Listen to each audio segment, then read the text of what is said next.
On September 3, 2025, the world's gaze once again turned to Tiananmen Square in Beijing, China. Beneath the majestic Tiananmen Gate, Chang'an Avenue unfolded like a scroll of history.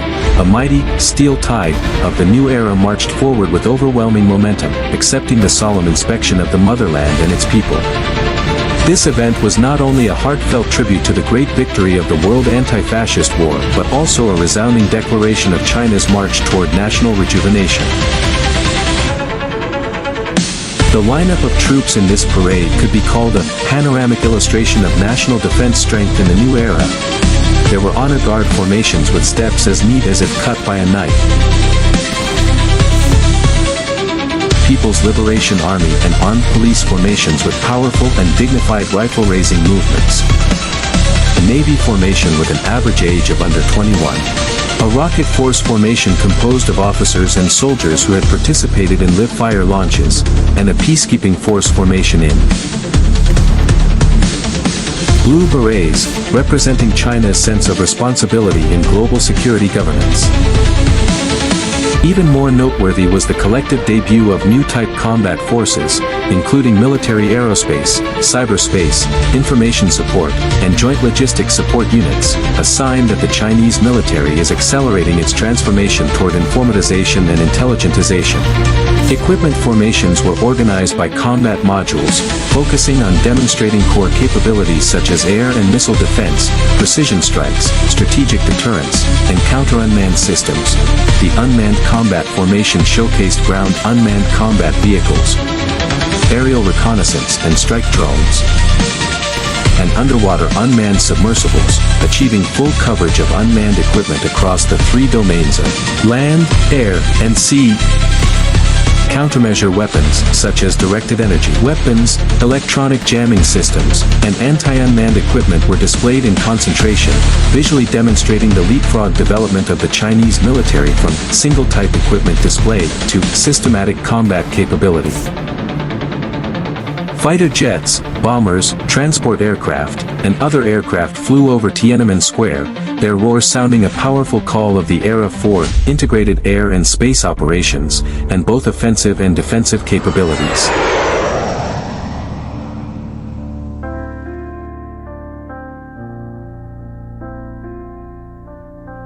China has always attached great importance to military parades. Since the founding of the People's Republic of China in 1949, parades have become an important part of National Day celebrations. Prior to this 2025 parade, 17 major military parades have been held.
"17 parades, 17 milestones." Each appearance served as a window for China to showcase its development achievements and national defense strength to the world.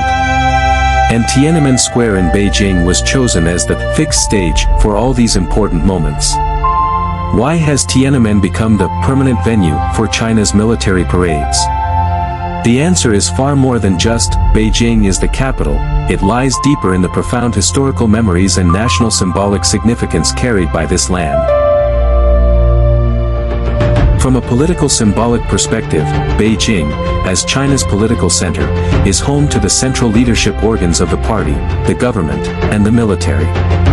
On October 1, 1949, the solemn declaration of the founding of New China resounded from here.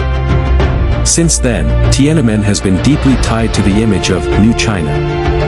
In terms of spatial layout, Tiananmen is located in the center of Beijing, part of the world's largest urban central square. With an open area of 880 meters north-south and 500 meters east-west, it can accommodate a large number of parade troops and spectators, while also providing an excellent viewing angle for the display of equipment formations and aerial echelons. In the center of the square stands the monument to the people's heroes, its reliefs recording the arduous struggle of the Chinese people. To the east is the National Museum of China, housing the cultural treasures of the Chinese nation. To the west is the Great Hall of the People, where China's highest authority exercises its functions and powers. Chang'an Avenue, which the parade troops march along, carries the auspicious meaning of long-term peace and stability. Initially, it was less than 3 kilometers long. Since the founding of New China, it has been continuously widened and extended. Today, Chang'an Avenue and its extensions have a total length of over 60 kilometers, making it Beijing's widest street, up to approximately 120 meters at its broadest point, with 16 bidirectional lanes. It runs through 7 administrative districts of Beijing, connecting the central urban area with the city's subcenter, and linking core institutions crucial to the nation's destiny.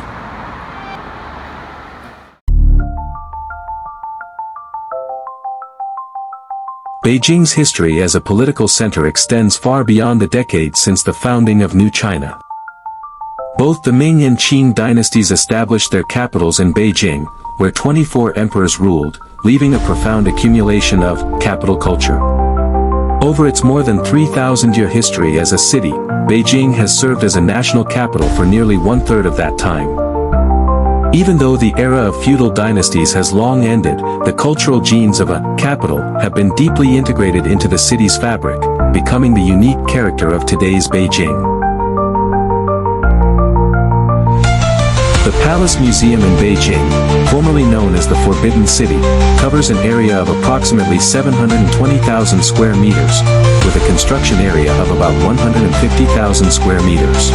It houses over 70 palaces, 8,707 rooms, and a collection of 1,862,690 precious cultural relics. It is the world's largest and best-preserved wooden palace complex. The architecture of the Palace Museum strictly adheres to traditional Chinese ritual systems. Although the buildings seem to have little height difference, they follow the art of symmetry strictly, symbolizing the majesty of imperial power and strict hierarchical distinctions. Today, the Palace Museum has become more approachable. Even a cat or a snowfall can attract widespread attention. Traditional culture here is also rejuvenated through creativity.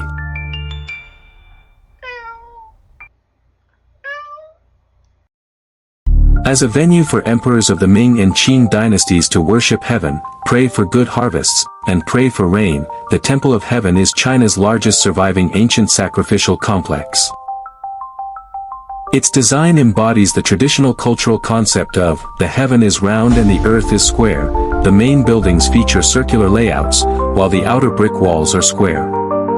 From an aerial view, the inner and outer altar walls present a pattern of round in the north and square in the south. Influenced by nomadic culture, emperors of the Qing dynasty, after living in the imperial palace for a long time, sought places with beautiful natural scenery outside the palace.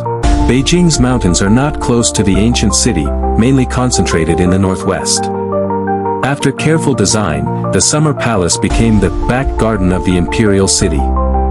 The garden landscaping of the summer palace integrates the artistic conceptions of Chinese painting, poetry, and literature, endowing Beijing with both the boldness of northern China and the grace of landscapes, flowers, and birds, a temperament that complements the solemnity of the Palace Museum.